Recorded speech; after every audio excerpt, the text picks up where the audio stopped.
Here's how you can print something you made in Canva, step by step, without overthinking it. First, head over to canva.com and open the design you want to print. Just make sure the size is right.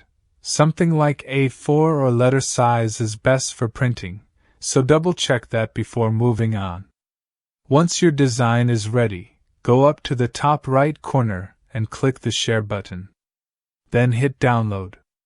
When the file type options come up, choose PDF Print. That one gives you the best quality for actual printing. After that, just click Download and wait for it to save to your computer. When the download's finished, open the PDF file. It'll usually open in whatever default PDF viewer your computer uses. Now just click the Print button.